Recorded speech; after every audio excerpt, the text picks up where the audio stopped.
जय वाल्मीकि।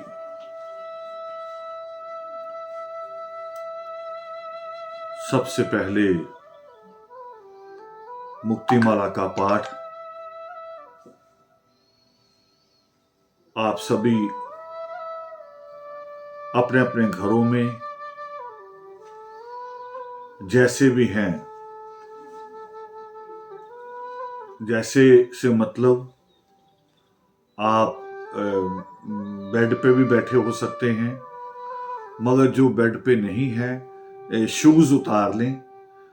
सबसे पहले हम मुक्तिमाला का पाठ करेंगे योगिमा पर्व के इस पावन अवसर पर, और फिर आगे बात करेंगे। आदि वाल्मीकाय नमो नमः।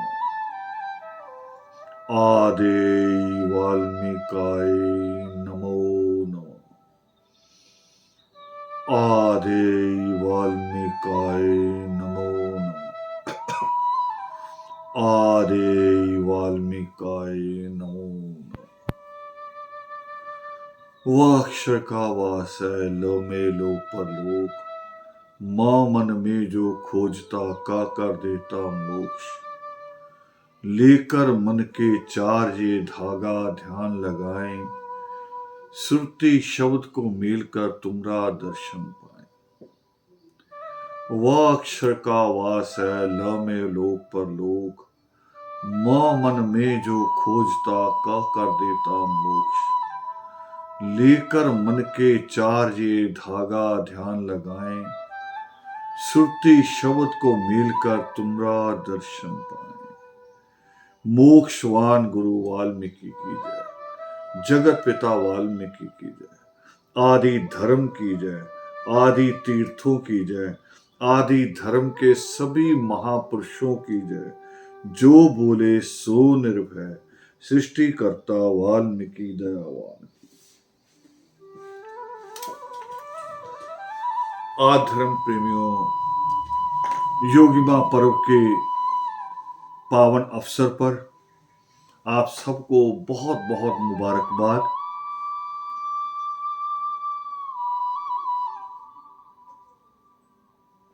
और योगिमा पर्व हम नहीं कर पा रहे, तो उसका एक कारण था कि पूरा जगत एक महामारी के, एक वायरस के चपेट में है। और ये एहसास हमें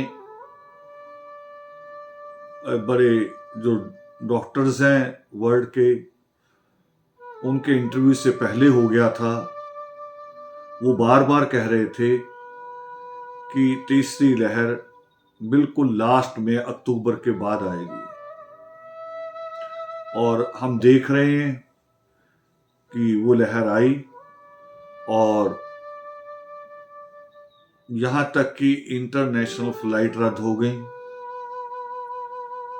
और बहुत सारे देश के अंदर जो ट्रेनें भी हैं वो भी रद्द हुई हैं, और कई जगह कोशिश की जा रही है कि लोगों की बड़ी गैदरिंग ना हो। यही उद्देश्य हमारा था कि सबके भले में अपना भला है। अगर हम अपने इस लालच में रहते हैं कि हमारा प्रोग्राम हो और बड़े एक उत्सव बन जाए, मगर अपने उन्हीं परिवारों का, जिन परिवारों का समूह मिलके, जिन परिवारों के जुटने से, इकट्ठा होने से वो एक पूरा बनता है, एक पूरे का पूरा योगिमा पर्व विशाल सागर की तरह। वो सागर की तरह योगिमा पर्व जिन परिवारों के समूह से बनता है, उनकी सुरक्षा की जिम्मेवारी भी हमारी है। हम सबके, हम तभी कहते हैं कि हम आदर्श परिवार हैं, तो एक दूसरे की जिम्मेवारी, एक दूसरे के दुख को महसूस करना, उसी को ध्यान में रख के योगिमा पर्व नहीं किया। माफी चाहता हूं।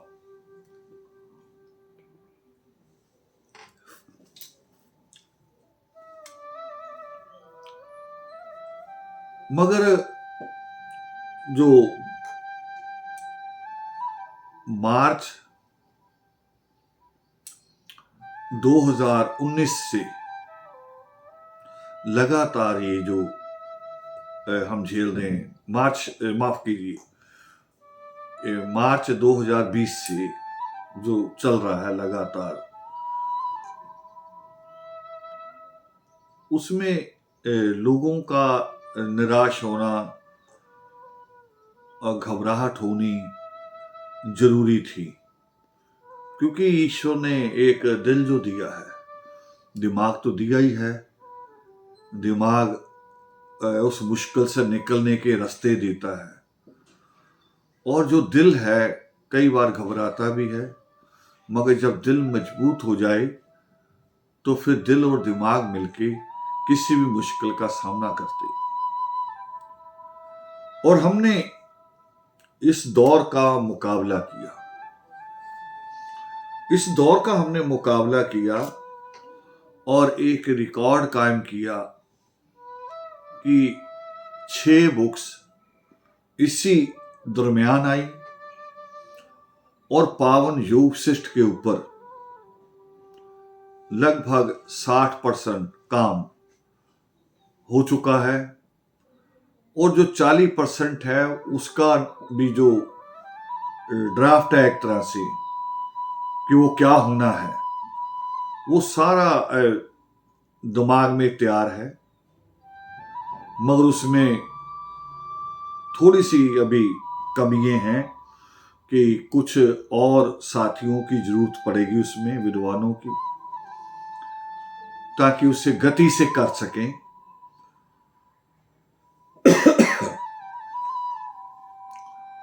और ये काम सारा इस कोरोना काल के दरमियान हुआ है, तो इसको हम ऐसा नहीं कह सकते कि किसी चीज में निराशा ही होती है। ईश्वर का जो विधान है, उसका जो सिस्टम है, वो एक तो शतरंज को कभी देखिए कि आप एक मोहरा हिलाएंगे तो कई मोहरे प्रभावित हो जाते हैं एक मोहरा हिलाने से। और मैं इसे एक और रूप में देखता हूं दूसरे में, कि किसी टब में पानी भरा हुआ हो, उसमें छोटी बड़ी बॉल डाल दीजिए और फिर किसी एक बॉल को उठाइए, एक को उठाएंगे सारी हिलेंगे, या एक उसमें लगाएं तो सारी हिलेंगी। सब अपनी अपनी पोजीशन बदलती हैं। फिर कायनात भी बिल्कुल ऐसी है, और हमारी समझ उतनी नहीं है। शतरंज को तो शायद हमारा दिमाग समझ सकता है, क्योंकि शतरंज एक इंसान ने, एक हमारी एक मां ने, मां मंदोदरी, महात्मा रावण की पत्नी, जो महात्मा मैं राजदानव की बेटी थी, मैं राजदानव जिसे बहुत सारे लोग विश्वकर्मा के रूप में जानते हैं, वो मां मंदोदरी के हाथ की बनी हुई थी शतरंज, जो लंका की सुरक्षा के लिए बनाया था। तो उसको तो शायद हमारा दिमाग समझ सकता है, हम उसमें जीत सकते हैं, मगर कायनात जो कैसे चलती है, वहां जाके हम फेल हो जाते वहां, क्योंकि उसके कर्ता हम नहीं है, हम उसका एक हिस्सा है, छोटा सा एक हिस्सा है। वो जो नित्य में आता है कि तू तो जल भंडार है, मैं हूं जल की बूंद। हम एक उसका कतरा है, एक छोटा सा, और वो छोटा सा कतरा पूरी कायनात को, पूरे समुद्र को नहीं समझ सकता। समुद्र का कोई हिस्सा है लहरें उठती हैं, कोई नहीं भी, जिसको प्रशांत महासागर कहते हैं, शांत है। कोई ठंडी लहरों से भरा हुआ है, कहीं बर्फ जमी हुई है, कहीं गर्म लहर आती है, कहीं व्हेल मछली है, और कहीं समुद्र का वो हिस्सा है कि यहां इंसान अपने बच्चे के सहित उतर सकता है। तो मगर पूरी उस कायनात को समझना बड़ा मुश्किल है, और पूरी कायनात ना समझ में आए, मगर हौसले के लिए इतना समय लेना जरूरी है कि नित्यनेम का एक श्लोक है कि प पतन उत्थान भी तेरे ही हैं चूज, कि पतन और उत्थान होते रहते हैं। कभी ऊपर को जाता है आदमी, कभी नीचे जाता है। मैं देखता हूं बहुत सारे किले, कई बार देखता हूं खंडरों में तब्दील है, मगर जब कभी वहां रियासतें रही होंगी, कभी जब वहां के बादशाह बैठे होंगे, उन किलों का क्या वैभव होगा, उनका कैसी उनकी आभा लोगों में होगी। महल देखता हूं खंडर हुए हुए, और गाइड कहता है कभी कभी जब गाइड के साथ जाते महल देखने कि ये दीवाने आम है, ये दीवाने खास है, तो सोचते हैं कि दीवाने खास तक कौन जाता होगा उस वक्त। दीवाने आम में तो आम लोग आते थे फरियाद करने, तो आज हम लोग दीवाने खास में पहुंच जाते जहां कभी घुसने की इजाजत नहीं रही होगी। और उसके आगे चलते चलते वो कहते कि ये हिस्सा है जिसको कहते हैं कि जहां औरतें, उनको रानियों के और इधर आर्मियों के आना मना था, मगर आज वहां आदमी आम घूम रहा है। यानी कभी पतन है, वो कभी उत्थान है। ये उस कुदरत का एक नियम है। इसको ये भी कह सकते हैं कि विकास है, ये जो परिवर्तनशील है। अगर परिवर्तन खत्म हो जाएगा, अगर चीजें बदलनी बंद हो जाएंगी, तो विकास नहीं होगा। बीज अपना रूप बदलता है तो पेड़ बनता है। बीज अपना रूप बदलता है। अगर वो अपना रूप लेके बैठ जाए बीज की, मेरे अंदर बड़ी शाइनिंग है, मैं बहुत गोला गोल हूं, तो पेड़ का रूप नहीं बन सकता, वो बदलना पड़ता है उसे। वही बीज का सीना फटता है, और वही बीज धरती का सीना चीरता है, वही बीज पत्थर को चीरता है, और पहाड़ के बराबर पेड़ बन के खड़ा हो जाता है। परिवर्तन जरूरी है। तो ईश्वर का जो फैसले हैं वो हमारी समझ में नहीं आ सकते, क्योंकि हम पारिवारिक बंधन में हैं, मोह में हैं, प्रेम में हैं, ममता में हैं, तो हम उस सारी चीजों को नहीं समझ सकते। इसको ऐसे समझ लीजिए कि बच्चा खेलने में लगा है और मां आई, उसके सारे खिलौने समेटे और कवर्ड में बंद कर दिए, और बच्चे को कहा चलो अब स्टडी का टाइम है। मगर बच्चे का दिमाग क्या कहेगा कि मेरे खिलौने कवर्ड में क्यों रखे। हालांकि मां ने अपने लिए नहीं रखी, मां उन्हें नष्ट नहीं कर रही है, मां अपने बच्चे का दूसरा बौद्धिक विकास भी चाहती है। तो उसका विधान जो परमात्मा का है वो मां से भी बड़ा है। मां के पास तो अपना एक छोटा परिवार है जिसको उसने करना है। ईश्वर के पास तो पूरी कायनात है। मैं इसको कई बार देखता हूं। उसमें यही श्लोक जो है हम पढ़ रहे थे कि पतन उत्थान भी तेरे ही हैं चूज, परिवर्तित होते सदा ऋतु मास हर रोज। अगर ऋतु मास परिवर्तित ना हो, अगर आज तेज सर्दी ना आए तो पहाड़ों पे बर्फ कब जमेगी? पहाड़ों पे बर्फ ना जमे तो गर्मियों में नदियों में पानी कहां से आएगा? बड़ा सीधी सी बात है। तो हमें हर चीज को स्वीकार करना होता है, कभी मन से, कभी बेमन से। कभी गर्मी सताती है तो भी ईश्वर को दोष देते हैं, कभी सर्दी लगती है तो भी ईश्वर को दोष देते हैं, मगर उसका विधान पूरी कायनात के लिए है, किसी एक के लिए नहीं, किसी एक के लिए नहीं है, पूरी कायनात के लिए है। मगर इसको समझाना इसलिए मुश्किल है कि उसी परमेश्वर ने दिल दिया है, यहां सीने में दिल रखा है उसी ने। वो खुद परमेश्वर क्रोंच की पुकार पे जो करुणामय होते हैं, जो खुद क्रोंच की पुकार पे एक महाकाव्य की रचना कर देते हैं। तो हम तो बहुत छोटे इंसान हैं, हमारा विचलित होना तो बहुत आसान है, बनता है, मगर समझना इसलिए है कि जन्म और मृत्यु ईश्वर के हाथ में है, मगर जीवन हमारे हाथ में। तो जीवन गर्मी में भी चलेगा, जीवन सर्दी में भी चलेगा, जीवन उस वक्त भी चलेगा जब बारिश नहीं होगी, जब सूखा पड़ेगा, जीवन उस वक्त भी चलता है जब बाढ़ आ जाती है। तो जीवन तो चलेगा, जीवन को चलाना जरूरी है, और इन सारी चीजों का मुकाबला इंसान ही करता है, और ईश्वर ने इंसान को ताकत दी है।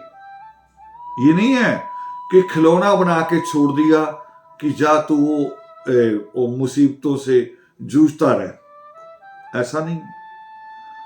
ईश्वर ने समझ दी है, परमात्मा के नाम में आधा ल आता है। जब लिखते हैं वाल्मीकि तो ल आधा है। ल आधा क्यों है? ल आधा इसीलिए है कि लोक परलोक की आधी रचना परमेश्वर ने की है। वो हिरण्य गर्भ वाल्मीकि व्योम, उन्होंने आधी रचना की है, और आधी रचना इंसान ने खुद की है।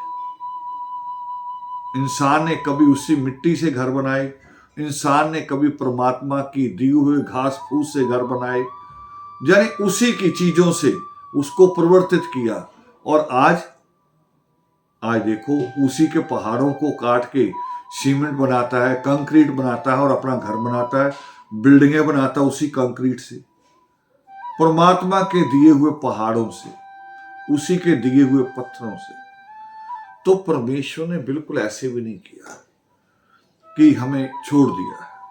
मगर जब ऐसा समा आता है तो लोग विचलित होते हैं।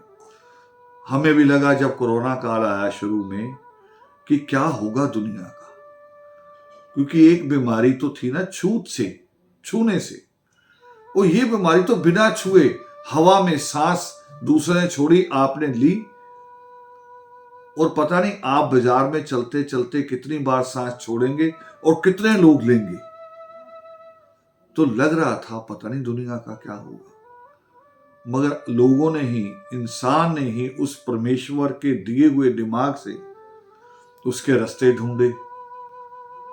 सोशल डिस्टेंसिंग उसको उन्होंने कहा, मुंह पे ऊपर अपना उन्होंने फेस को ढका, अपना चाहे मास्क से ढका, चाहे किसी ने कपड़े से ढका, रुमाल से, कोशिश की, और कोशिशें कामयाब हुई। मगर कोशिशें कामयाब उसी की जो हौसला बनाए रखता है। एक शायर का शेर मुझे याद आ रहा, सृष्टिकर्ता वाल्मीकि दयावान, उनका तो पूरा योग शिष्ट इसी पे है कि पुरुषार्थ ही दैव है, यानी मेहनत ही भक्ति है, और पुरुषार्थ के अलावा दुनिया में दूसरी कोई ताकत नहीं है। कोई जादू टोना, कोई धागा तबीज, कोई जादू, और जो जितने भी चमत्कार हम समझते हैं, ऐसा कुछ नहीं है पुरुषार्थ के अलावा। आप पुरुषार्थ करो और जो चाहो वो आप प्राप्त कर लो। पुरुषार्थ का नतीजा है कि दुबई के समुद्र के अंदर समुद्र की ही रेत निकाल के उसको अलग जगह इकट्ठी करके रेत के ऊपर, देखो कहा जाता था कभी रेत के महल नहीं बनते, देखिए कि रेत के महल नहीं बनते, बिखर जाते हैं। मगर इंसान देखिए रेत के ऊपर, कौन सा दुबई का वो पाम सिटी, शायद बहुत बड़ी सिटी समुद्र के बीच में खड़ी की, रेत के ऊपर, समुद्र की ही रेत समुद्र के अंदर ही रखी है, बाहर नहीं लाए। ये इंसान का दिमाग है। व्हेल मछली दौड़ती थी समुद्र के अंदर, आदमी ने पनडुब्बी चला दी समुद्र के अंदर। बाज उड़ता था आकाश में, आदमी ने जहाज बना के उड़ना शुरू कर दिया। तो बहुत इंसान के पास परमेश्वर ने ताकत दी है, मगर दुख के समय हम विचलित होते हैं। पर समझना यही चाहिए कि उसका फैसला गलत नहीं होता। मुझे एक लाइनें याद आती हैं, लाइनें अक्सर, एक गीत है, उस गीत को मैंने कई बार सुना कि जिसने हमें मिलाया, जिसने जुदा किया, दोनों, जिसने हमें मिलाया, जिसने हमें जुदा किया, उस डगर को सलाम, दोनों को। और जब इसको और समझना चाहिए, समझे अगर, तो अक्सर विद्वान लोग पहले कहा करते थे, जब कभी अपने किसी मीटिंग से उठते थे, किसी दावत से उठते थे, तो जब विदा लेते थे एक दूसरे से, तो विद्वान लोग एक शब्द बोला करते थे कि अच्छा अब चलते हैं फिर मिलने के लिए। एक उम्मीद कि अब चलते हैं फिर मिलने के लिए। और परमेश्वर कहते हैं, साइंस भी इसी बात को कहती है कि दुनिया में कोई चीज नष्ट नहीं होती, परिवर्तित होती है। और किस चीज की कहां जरूरत है, ये मैं और आप फैसला नहीं कर सकते। ये उस कुदरत का है, ये उस कुदरत का फैसला है। उस कुदरत ने चुना है कहां कौन सी चीज होनी चाहिए, कौन सा फूल, कौन सा पत्ता, कौन सा घास का तिनका कहां होगा, और कहां वो होगा कि जहां तिनका पैदा नहीं हो सकता, तो वो भी बेकार नहीं है रेत। वहां से आज तेल निकलता है जिससे पूरी दुनिया की गाड़ियां दौड़ती हैं। वहां से दुनिया की सबसे बड़ी एटॉमिक एनर्जी यूरेनियम निकलता है, जो दुनिया की सबसे बड़ी एनर्जी है। तो उस परमेश्वर का जो विधान है, हालांकि तीसरी स्टेज में है हम लोग, कोरोना की 2 स्टेज गई हैं, तीसरी स्टेज है ओमिक्रॉन, मगर उस परमेश्वर पे, और उस परमेश्वर ने जो इंसान को ताकत दी है, जो बुद्धि दी है, दिमाग दिया है, उसके ऊपर हमारी एक समझ है, हमारा एक विश्वास है। और उस विश्वास का ही ये है जो मैंने कहा कि हमने उसका इस्तेमाल किया। ये देखिए कि हमने ये किताबें, 6 किताबें जारी की, ये 6 किताबें जारी की। और ये किताब कौन सी है? ये किताब है तुंगभद्रा की पुकार। अभी केवल हिंदी में है। कोशिश करेंगे कि बजट अगर बढ़ेंगे तो हम इनको दूसरी लैंग्वेज में ट्रांसलेट कर सकें। ये वो किताब है जो मेरा अपना विश्वास है। मैं असंख्य बेटियों का बाप हूं, और मेरा विश्वास है कि इस किताब को जो बेटी पढ़ेगी उसको किसी और गाइडेंस की जरूरत नहीं होगी जीवन में। वो जो बेटी को लेके चिंताएं होती हैं, उसको लेके कह रहा हूं कि बेटी भटक ना जाए, उसको कोई गुमराह ना करे, कोई उसका शोषण ना करे। इस किताब में हमने वो सारी चीजें अपने घर की बेटियों को सामने रख के, फिर वो बेटियां जो मुझे पूरे मेरी फील्ड में मेरे जीवन के 40 साल के संघर्ष में मुझे मिली, उन सब के साथ जो मेरे अनुभव रहे, मैंने जो देखा पाया, उनकी समझ को देखा, वो सारा मैंने फिर इसमें लाया।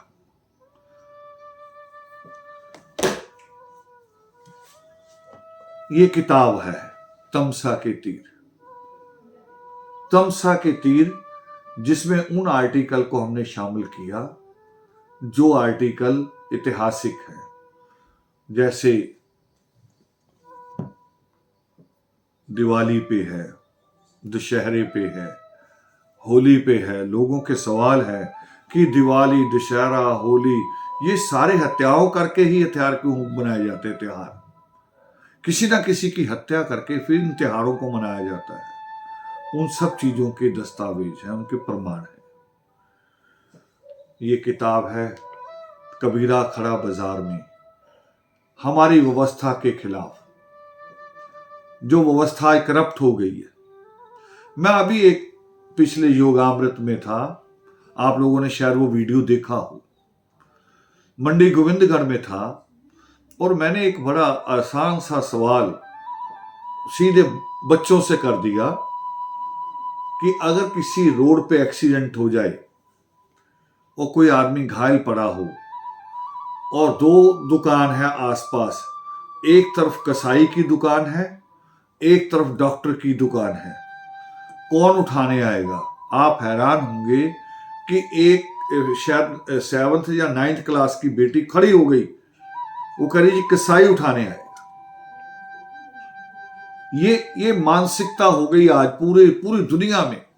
उस मानसिकता को लेके ये किताब है कि इसे बदलिए।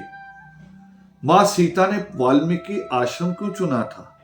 अपने बच्चों को इंसान बनाने के लिए, राजकुमार नहीं, राजनीति के लिए नहीं, इंसान बनाने के लिए। इसमें वो आर्टिकल हैं जो कि दुनिया का कोई भी संत हो, दुनिया का कोई भी नेता हो, राजनेता कह रहा हूं, एक नेता आते हैं जो सामाजिक आंदोलन लड़ते हैं, उनकी नहीं कह रहा हूं।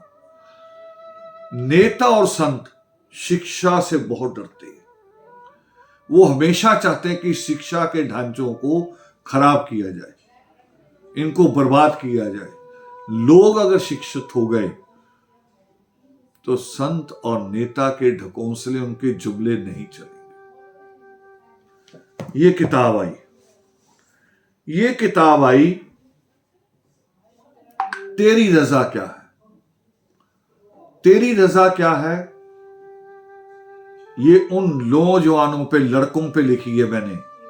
हमारे यहां जो लड़के हैं जिनको माओ ने बहुत बिगाड़ दिया है, गंदगी उठा के मोटरसाइकिल लेके देती हैं आवारागर्दी के लिए, और मोटरसाइकिलों से आगे एक गैंग कल्चर तैयार हो रहा है। हालांकि उन्होंने नाम संगठन के रखे हैं, किसी ने युवा दल बनाया, किसी ने सेना बनाई है, किसी ने आर्मी बनाई है, किसी ने अंबेडकर मिशन भी बनाया है। बड़े अच्छे अच्छे नाम हैं, मंच के नाम से बनाते हैं, मगर है गैंग, क्योंकि उनको संगठन की परिभाषा नहीं पता। मैंने इस किताब में मेरे बच्चे हैं, वो मेरे बच्चे, मेरा समाज है, उनसे उन्हीं को कहा कि तेरी रजा, तुम चाहते क्या हो? बर्बादी चाह रहे हो कौम की। और ये गैंग, कितनी उम्र होती इसकी? जब तक जवानी है। जवानी के बाद भिखारी जैसा जीवन होता है, भिखारी जैसा। ये उन सारे नौजवानों पे, और ये केवल ये भारत में नहीं है, हमारा तो जो युवा इंग्लैंड में है वो भी इसी से पीड़ित है। उसके माँ बाप ने भी यही किया है। वो वहां मोटरसाइकिल कम, वहां कारें ले लेके देते हैं, क्योंकि बहुत पैसा है ना, डॉलर है, पाउंड्स है, कारें ले लेके दे रहे आवारा लड़कों को। पढ़ते कोई नहीं बच्चे। यहां से लोग डिग्री करने जा रहे हैं इंग्लैंड, अमेरिका, कनाडा, और वहां वाले डिग्री करते नहीं है। देखिए कैसी विडंबना है हमारे यहां। और ये किताब है परमेश्वर के विचारों पे उनका जो पावन योग शिष्ट है, उसमें हमें क्या ज्ञान मिलता है। साहिब मिराइक है। और सबसे अहम दस्तावेज इस साल जो जारी हुआ, अनमोल शंबूक जी का, कपूरथला से हमारे साथी हैं, टीचर हैं। उन्होंने बड़ी मेहनत की है, कोरोना काल ही काम आया उनके भी। सवाल उठाए जाते थे कि वाल्मीकि नाम तो 1931 की जनगणना में है ही नहीं, और हमने फिर इसमें यह दिया कि जब से जनगणना शुरू हुई है, कब से, 1881, 1881, जब से जनगणना शुरू हुई है तब से वाल्मीकि नाम है। उनको गजट देखना नहीं आता। जनगणना का किताब गजट एक थोड़ी होती है, हर स्टेट वाइज, डिस्ट्रिक्ट वाइज होती हैं। उनको देखा नहीं और धोखा दे रहे, हमारी कौम के खिलाफ प्रचार कर रहे जानबूझ के कि ये नाम ही नहीं है। नाम है, हर जगह है, हर पन्ने पे है। और भी जो त्रुटियां थी दस्तावेजी, वो इस किताब में हमने निकाली। तो किसी चीज का यूटिलाइज करना, उसका इस्तेमाल करना, चाहे वो दुख हो चाहे सुख हो, उसका इस्तेमाल करना पड़ता है, करना चाहिए। आप देखते होंगे कि कभी कभी जिनको ईश्वर ने आंखों की रोशनी नहीं दी, वो इतने अच्छे संगीतकार बनते हैं, इतने अच्छे गायक बन जाते हैं कि अच्छा जो आंख से जिसको हारमोनियम के स्वर, सितार की तारे नजर आती हैं, वो उतना अच्छा नहीं करते जितना उनका बिना दृष्टि वालों का इसके ऊपर पकड़ होती है। तो वो परमेश्वर ने सबके लिए रास्ते दिए हैं। दुख रहता है, आज हम और भी दुख को भोग रहे हैं। अचानक ईश्वर ने हमें एक ऐसे मोड़ पे लाके खड़ा कर दिया कि हमें लग रहा कि हमारा मिशन कैसे चलेगा। और इसी पे मैंने फिर कैथल में पिछले थोड़े दिन पहले मीटिंग बुलवाई थी कि हमें अपने मिशन के बारे में सोचना कि ये मिशन आगे कैसे बढ़ेगा। और वो बड़ी मुश्किल है कि राजकुमार अतिकाय जी, जिसका मेरे से ज्यादा, जिसका फील्ड में वर्क रहता था, उनको ईश्वर ने एकदम से ऐसे रोग से ग्रस्त कर दिया। मैं ना अब ईश्वर को कह रहा हूं कि ईश्वर ने कर दिया, क्योंकि करता वही है और नहीं भी है। वो करता है भी नहीं भी। जैसे सूरज निकलता है तो रोशनी हो जाती है, हम सब चीजें हमें दिखाई देनी शुरू हो जाती है, मगर उससे ये भी नहीं कह सकते कि सूरज कोई स्पेशल आ गया, मगर उसकी रोशनी से हो जाता है। तो ईश्वर ने ये भी, पता नहीं, इसको मैं ये नहीं कहूंगा, क्योंकि उसका विधान, उसकी समझ, उसकी सोच हमसे लाखों करोड़ों गुना आगे है। उसने क्या सोचा है, क्या समझ है, बहुत बड़ी है। पता नहीं, अब मुझे उसके कई जवाब भी मिल रहे हैं, उसी में मुझे जवाब मिल भी रहे हैं, अंदर अंदर आत्मा से जवाब आते हैं। मगर फिर वही कि ईश्वर ने हमें दिल दिया है। वो जब क्रॉच पे विचलित हो सकते हैं तो हम क्यों नहीं होंगे, हमें भी होगा होना। और अगर हम, ये हमारे अंदर करुणा मोह खत्म हो जाए तो परिवार खत्म हो जाएगा, पारिवारिक संस्था ही खत्म हो जाएगी। इसलिए तो परिवार है, परमेश्वर ने बनाया। मोह इसलिए दिया कि कोई एक बीमार हो जाए तो तुम सारे तड़पो, उसके साथ बैठो, उसको देखो। और अगर मोह ना हो तो हम तो फिर तड़पता हुआ देख के छोड़ के चल दें। बताओ फिर दुनिया चलती? अब शायद समझ में आएगा कि मोह भी जरूरी है, ममता भी जरूरी है, मगर जीना भी जरूरी है, आगे देखना भी जरूरी है। हमें आगे देखना। और आदर्श का एक अनुभव रहा है हमारा अपना कि हमारी बस्ती में आके हमारे वाल्मीकि अनंत और हमारा वाल्मीकि अनंत जो है हमारे घर से 2 घर बीच में छोड़ के है, यानी बिल्कुल जुड़ा ही समझ लीजिए, 2 घर छोड़ के। तो हमारी बस्ती में आके हमारे जो बस्ती का वाल्मीकि अनंत है उसी में माइक लगा के हमारे खिलाफ प्रचार करने भी लोग आया करते थे माइक में, और निम्न स्तरीय भाषा का इस्तेमाल भी करते थे। मगर हमने अपनी दिशा चेंज कर ली, हमने अपनी दिशा चेंज की, और दिशा चेंज करने का परिणाम ये हुआ कि आज आदर्श पूरे विश्व में हिमालय पर्वत की तरह है, एक बुलंदी है, बुलंद खड़ा है। और इतना बुलंद खड़ा है कि जब मैंने मीटिंग बुलाई कैथल में तो सारे मेंबरों ने बड़ी हिम्मत के साथ मिशन को कैसे आगे ले जाना है अपनी बात कही, हौसला दिया।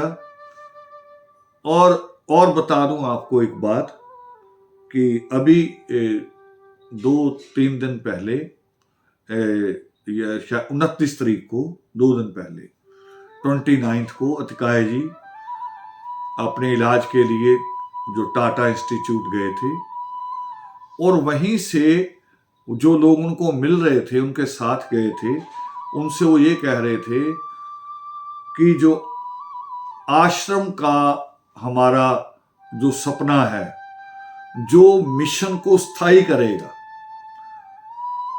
जो मिशन को स्थायी करेगा आश्रम, क्योंकि कभी कभी अच्छे भले मेंबर आपस में नाराज हो जाते हैं, तो वो नाराज हो जाएं, मगर आश्रम के नाम से नाराज नहीं होंगे, वहां इकट्ठा हो जाया करेंगे।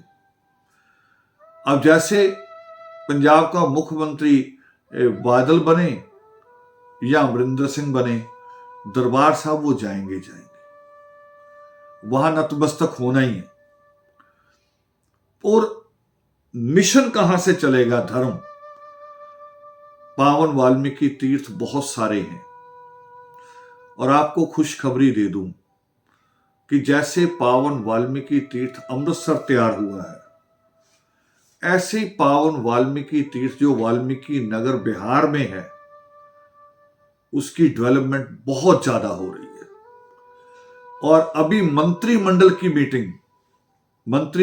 मीटिंग आमतौर पे राजधानी में होती है, मगर बिहार के मंत्रिमंडल की मीटिंग वाल्मीकि नगर में हुई, और वहां फैसला लिया गया मंत्रिमंडल में कि एक थीम पार्क बड़ा सृष्टिकर्ता वाल्मीकि दयावान के नाम से, जो वहां का डैम है उसके किनारे बनाया जाएगा, और जहां परमात्मा की प्रतिमा, जानते कितनी बड़ी? लगभग 7 मंजिल की प्रतिमा 60 फीट की, 60 बोल रहा हूं, 60, उसका बेस भी होगा, प्रतिमा वहां लगेगी। तो ये पावन वाल्मीकि तीर्थ जैसा हम चाहते थे, मैं एक सिद्धांत है, बुजुर्ग कहा करते थे, आजकल लोग उसे बोलते हैं, है ना, कि पॉजिटिव सोचो, और बुजुर्ग कहा करते थे इसे कि अच्छा सोचो तो अच्छा होगा। तो हमने जब जय वाल्मीकि कहा या पूरा नित्रेम कहा, तो उसका परिणाम आ गया कि एक कायनात में खवा तैयार हो गई वाल्मीकि धर्म को लेके। ये उसी का परिणाम है। हमारा जोर नहीं लगा बिहार में अभी कोई, हमने वहां जोर नहीं लगाया, हम तो नतमस्तक होने गए हैं जितनी बार गए। वहां के लोगों से बात हुई है अलग बात है, मगर एक हवा भी तैयार होती है। कहते ना कि जब आप पूरी शिद्दत के साथ किसी बात को करो तो कायनात भी सुनती है, ईश्वर सुनता है। 60 फीट की प्रतिमा लगने जा रही है, मगर मिशन जो वाल्मीकि धर्म है, जो पावन योग की शिक्षाएं हैं, जो हमारा धर्म की अपनी एक आइडेंटिटी है, उसके लिए अपना आदर्श का, आदि धर्म समाज का अपना केंद्र होना जरूरी है। और टाटा इंस्टीट्यूट में खड़े हुए तकाई जी कह रहे थे कि रावण साहब से कहो कि वो जमीन लेनी जरूरी है, कहीं मेरे बीमार होने पे उस प्रोजेक्ट को टाल ना दे। और ये हम सबका होना चाहिए, हम सब में ये सोच होनी चाहिए। और ये सोच ईमानदारी शो करती है हमारी कि हम अपने धर्म के प्रति कितने ईमानदार हैं, कितने ईमानदार हैं हम। ये उस बात का एक सूचक है। तो हम उस दिशा में भी लगे हुए हैं। अब मैं पावन योगिमा पर्व पे कुछ बात कहना चाहता हूं, एक बड़ी मिसाल के साथ। योगिमा पर्व के ऊपर जब भी सवाल आया कि ये क्या है, शुरू शुरू में तो लोगों ने ये भी कहा रावण की बेटी का नाम है। और मैं अगर कहूं कि वैसे तो हजारों बेटियां हैं, लाखों बेटियां हैं, और उनका स्नेह कहीं कम नहीं है। मैं जब किसी योगामृत में जाता हूं तो ऐसे दौड़ के मिलती हैं कि जहां लगता है कि जहां सीधा कोई रिलेशन नहीं है, वहां कौन सा रिलेशन है, तो वही है बाप बेटी का रिलेशन। तो मगर मैं जो कहूं कि हमारे जो इस घर में जो बेटियां हैं, उनमें से एक का नाम भी योगिमा नहीं। दुष्प्रचार था लोगों का, मगर योगिमा पर्व था क्या? योगिमा पर्व था जब 2 शताब्दियों का मिलन हुआ था। जब 20वीं शताब्दी खत्म हो रही थी, संपूर्ण हो रही थी, और 21वीं शुरू हो रही थी, 21st। हमने उसको चुना कि ये हर किसी के जीवन में ये पल नहीं आता, और उस पल को परमेश्वर का शुक्राना करें कि तुमने हमें ये शताब्दी, एक शताब्दी जा रही है और एक आ रही है, हमें इस अवसर को दिया। और फिर वो उसको वार्षिक बदल दिया, तो उसमें और चीजें भी थी। 2 शताब्दियां तो थी, उसमें योग था सृष्टिकर्ता वाल्मीकि दयावान की सोच का और बाबा साहब भीमराव अंबेडकर की सोच का। यहां ये विचार इकट्ठे हो रहे थे दो। जहां सृष्टिकर्ता वाल्मीकि दयावान कहते हैं कि ज्ञान से ही मुक्ति होगी, मोक्ष की प्राप्ति केवल ज्ञान से होती है, वहीं बाबा साहब कहते हैं कि शिक्षित हो जाओ। मगर इसको कहा नहीं किसी ने जोड़कर, तो आदि धर्म सभा ने इसको जोड़ के कहना शुरू किया, जोड़कर कहा। ये वहां था। योगिमा पर्व एक वो बना जिसकी सबसे ज्यादा हमारी कौम को जरूरत थी, क्योंकि हमारी कौम कौन सी है जिसने दीवारें दीवारें खड़ी कर रखी हैं। कहीं गोत्र की दीवार, कहीं मोहल्ले की दीवार, कि ये उस मोहल्ले का, मैं उस मोहल्ले का। मोहल्ले के अंदर भी दीवार है, इनकी ये उस गली के हैं, ये उस गली के हैं। अब तो ये दीवारें भी हैं, और उस गली के अंदर भी दीवार, ये उस गोत्र के हैं, हम उस गोत्र के हैं। और फिर बड़ी दीवारें भी हैं प्रांत की, क्षेत्रवाद की, जो हमें बांट के रखती थी हमेशा। मैं आज एक मिसाल बताना चाहता हूं कि हम भारत में पैदा हुए, जहां सारे भगवान पैदा होते। भगवान जाने कि रखा हुआ है उन्होंने शब्द, भगवान नहीं पैदा होते, ईश्वर एक है, मगर इनको आदत है, इनका हर राजा भगवान कहलाना चाहता है, हर लीडर कहता मुझे अन्नदाता कहो। हमारा प्रधानमंत्री घटिया अनाज बांट के उस लिफाफे पे भी अपनी फोटो देता है, उसी नस्ल के हैं। तो ये अन्नदाता बनते, भगवान बनते अपने आप में, भगवान होता नहीं। मगर मैं कहना चाह रहा हूं ये कि जहां इन्होंने इतना दावा किया भगवान भगवान का, वहां इंसान नहीं है, वहां प्रेम नहीं है।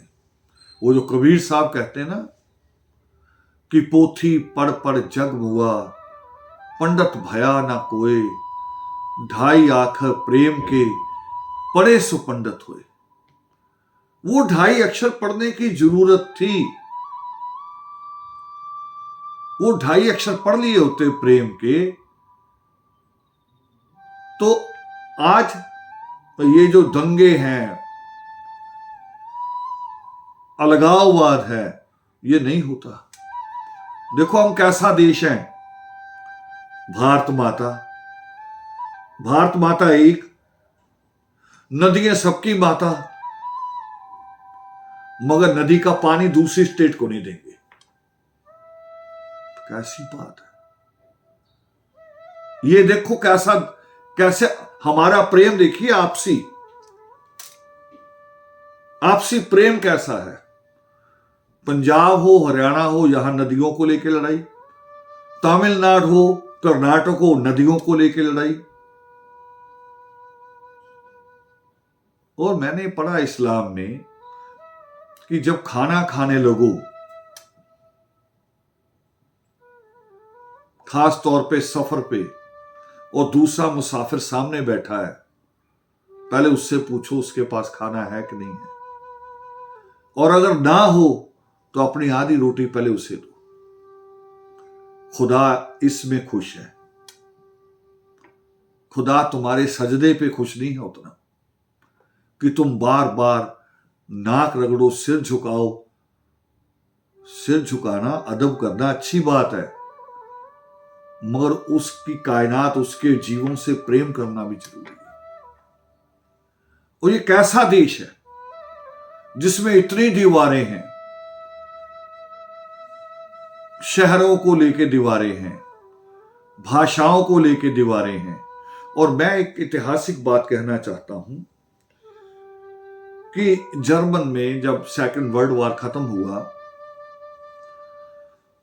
सेकंड वर्ल्ड वॉर खत्म होने के बाद भी, वो खत्म हो गया था 1945 में, मगर उसके बाद भी रशियन जो थे वो जर्मन की बहुत बड़ी जगह के ऊपर बैठे रहे, और बैठे रहे, मगर पूरा जर्मन नहीं था, किसी जगह आधा हिस्सा उनका था और आधे पे यूरोप के दूसरे देशों का हिस्सा था।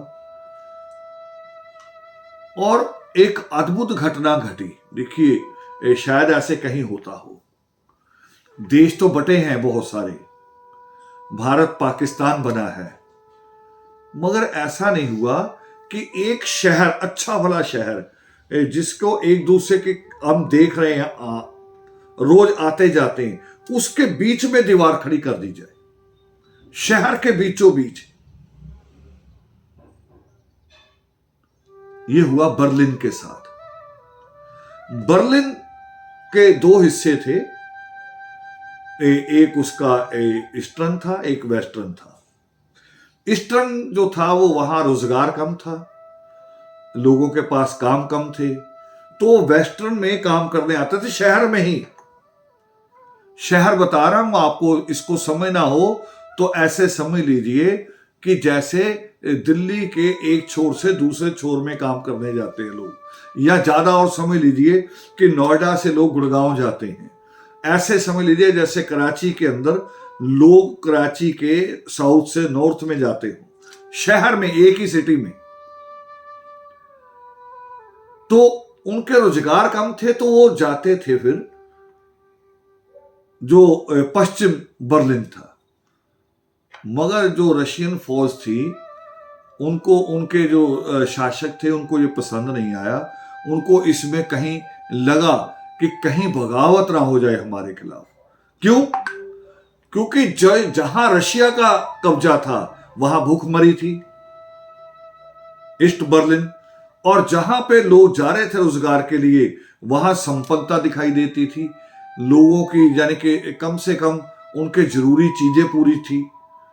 तो उनको लगता था किसी दिन ये लोग बगावत कर देंगे, तो उन्होंने एक दीवार खड़ी की। वो छोटी सी दीवार नहीं, 3 फुट मोटी कंक्रीट की दीवार। फिर उसके आसपास तार भी लगाई, उसके आसपास आर्मी के वो जो क्या होते टावर खड़े किए, ताकि कोई दीवार के ऊपर चढ़ता न जाए तो गोली मार दो। ये 1961 में 1961 में हुआ।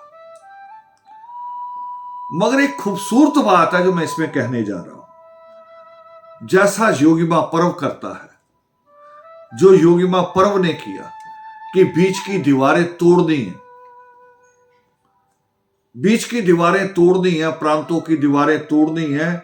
आदमी को उसके ईमानदारी से नापना है, आदमी को उसके स्वभाव से नापना है, आदमी को उसकी योग्यता से नापना है। प्रांत भाषा के नाम से, रंग और भेद के नाम से नहीं नापना। क्या हुआ देखिए,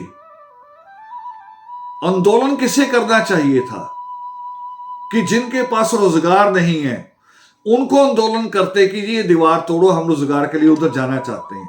यही होना चाहिए था। मगर आपको खुशी होनी चाहिए कि बर्लिन के उन लोगों ने आंदोलन छेड़ा जो संपन्न थे, जिनके पास सारा कुछ था। उन्होंने आंदोलन किया कि ये दीवार हटाओ, उधर भी हमारा हिस्सा है, हमारे लोग हैं, हमारा खून है, हमारा ही देश है, और वो हम संपन्न रहे और वो भूखे मरे, ये हमें सहन नहीं है। उन्होंने लड़ाई लड़ी और लड़ाई का परिणाम क्या आया कि 1961 के बाद 1989 में बर्लिन की उस दीवार को तोड़ दिया। और तोड़ने में भी सबसे आगे कौन आए? जो संपन्न थे। यहां तो क्या करते हैं कि बॉम्बे में पूर्व का आदमी क्यों आ गया, यूपी का आदमी क्यों आ गया, बिहार का आदमी क्यों आ गया, इनको मार के भगाएंगे।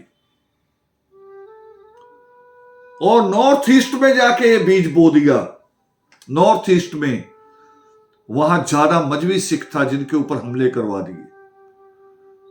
मगर वो कौन थे? जो जाके जिन्होंने उस एरिया को आबाद किया, अपना जीवन लगाया, मेहनत की। तो हमारे यहां प्रेम नहीं है। योगिमा पर्व में सबसे बड़ा योग है प्रेम का। हम कितने बड़े प्रोजेक्ट बनाए और कितनी बड़ी कोई मुसीबत आ जाए, उलझन आ जाए, और हम उसमें से इसलिए उभरते हैं कि आदर्श परिवार में एक प्रेम है, एक रिश्ता है। अदृश्य रिश्ता होता है, कह रहे कच्चे धागे का, मगर वो टूटता नहीं है, उसको कोई तोड़ नहीं पाता है। तो योगिमा पर्व ने बनाया है। अगर योगिमा पर्व हम ना बनाते तो नहीं होता।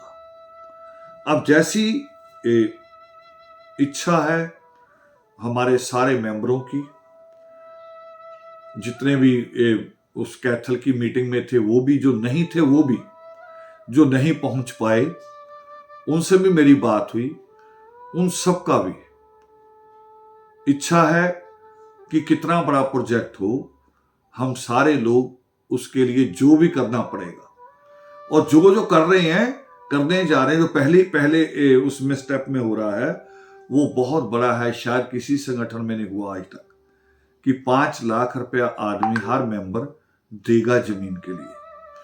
तो मैं इसको इसलिए आज कह रहा हूं कि अगर ये काम हो गया, हम कर पाए, तो हो सकता है कि जो योगिमा पर्व रुका हुआ है 2 साल से, वो योगिमा पर्व अनाज मंडी में होने की बजाय आपकी अपनी खरीदी हुई जमीन पे हो। फिर वहां से जाएंगे वाल्मीकि तीर्थ मत्था टेकने दूसरे दिन, वो वैसे ही रहेगा, मगर योगिमा पर्व अपनी जमीन पे होगा। ऐसी हमारी कोशिश है, पुरुषार्थ पूरा होगा, पूरी कोशिश की जाएगी कि हम ये काम करें। और मुझे उम्मीद है, जैसी मेंबरों के साथ बात हुई, कि हम इसको पूरा कर पाएंगे। और आज योगिमा पर्व का हम बिल्कुल आज ही मैंने कहा कि आज ये संबोधन होगा, क्योंकि बहुत मैं भी एक इंसान हूं और नहीं देख पा रहा हूं, है ना, दुख को सहन नहीं कर पा रहा हूं। और ईश्वर की सारी बातें याद हैं, ईश्वर का पूरा संदेश याद है। मैंने तो इन्हीं 2 सालों में पावन योग शिष्ट को पढ़ा नहीं है, पावन योग शिष्ट की एक एक शब्द के साथ जुड़ा हूं, उसकी हकीकत को देखा है मैंने नजदीक से, कि वो सच है, दुनिया का शाश्वत सच है। मगर सब कुछ जानते हुए भी ईश्वर का दिया हुआ दिल है। तो दिल की बात से फिर खत्म करते हुए कहूंगा बात, कि दिल अगर है तो दिल में एक दूसरे के प्रति सबसे पहले प्रेम पैदा करो, आदर भाव पैदा करो। और हमने कैथल की मीटिंग में ये प्रस्ताव भी लाए हम, कि जो लोग आदत से रुष्ट है, अगर वो किसी शर्त के बिना आना चाहें तो आदर्श परिवार के, मगर आदर्श के वर्तमान ढांचे को मानकर, तो आदर्श परिवार उनका स्वागत करेगा। हमने ये भी पास किया है। तो आज योगिमा पर्व का पावन अवसर था, और जिस पे हम लोग सब आज यहाँ बैठे ये बात की। और अंत मगर इसका, क्योंकि योगिमा पर्व है तो इसका हम जो अपना समाप्ति जो है संपूर्ण इसको करेंगे, वो यही प्रार्थना के साथ करेंगे, सच्ची प्रार्थना के साथ। और आप सब लोग अपने जहां जहां है बीच में शामिल रहेंगे, बोलते रहेंगे, जवाब देते रहेंगे, जैसे जैसे मेरे साथ होगा।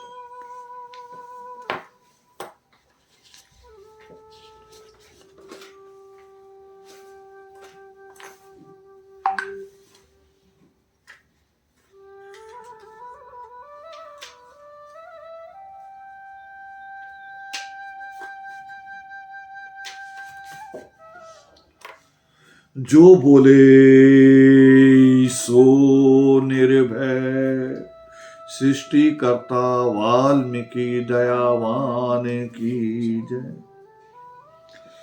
सर्वोत्तम दिन आज, सबसे उपयुक्त समय, सबसे बड़ी आवश्यकता, सबसे विश्वसनीय मित्र, सबसे बड़ा पाप, सबसे बड़ी भूल, समय का अपव्यय, सबसे बड़ी बाधा, अधिक बोलना, सबसे बुरी भावना, ईर्ष्या, सबसे बड़ा दरिद्र, उत्साहहीन, सबसे बड़ा भाग्यशाली, कार्यरत।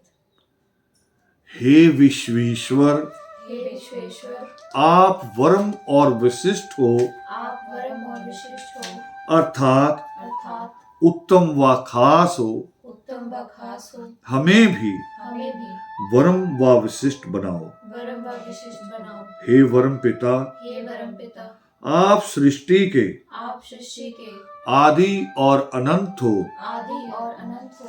हमें भी ऐसे ही सद्गुण प्रदान कर, सद्गुण प्रदान करें। हे आदि अनादि, हे आदि अनादि, आप लोक परलोक के, आप लोक परलोक के रचयिता हो, रचयिता हो। हमें भी अपने परिवार, जाति कौम, देश व विश्व की रचना करने की शक्ति प्रदान करें। हे लोक परलोक रचयिता,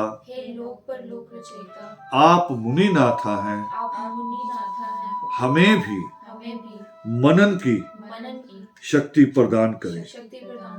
हे मुनिनाथा, आप ईश्वर हो, आप ईश्वर हो, हमें भी हमें भी शांति, शांति, पवित्रता, पवित्रता, सुख समृद्धि, सुख समृद्धि, ज्ञान विज्ञान ज्ञान विज्ञान तथा कला रूपी तथा कला रूपी ईशों की ईशों की अमृत वर्षा करें। अमृत वर्षा करें। हे ईश्वर, हे ईश्वर, आप इच्छा पूर्तिक हो, आप इच्छा पूर्ति हो, हमारी भी हमारी भी इच्छाएं पूर्ण करें। इच्छाएं पूर्ण करें। हमें भी हमें भी अपने परिवार, अपने परिवार, जाति, कौम, जाति, कौम, देश व विश्व की देश व विश्व की इच्छाएं पूरी करने की इच्छाएं पूरी करने की शक्ति प्रदान करें। शक्ति प्रदान करें। हे इच्छा पूर्तिक, हे इच्छा पूर्ति, आप कल्याण करता हो, आप कल्याण करता हो, हम सब जीवों का भी हम सब जीवों का भी कल्याण करें। कल्याण करें। समस्त गुणों के भंडार, समस्त गुणों के भंडार, सृष्टिकर्ता, सृष्टिकर्ता, वाल्मीकि दयावान, वाल्मीकि दयावान, आप अपने आप अपने अच्छे व प्यारे गुणों की अच्छे व प्यारे गुणों की हम पर वर्षा करें। हम पर वर्षा करें। ऐसी हमारी प्रार्थना है। ऐसी हमारी प्रार्थना है। स्वीकार करें, स्वीकार करें, स्वीकार करें।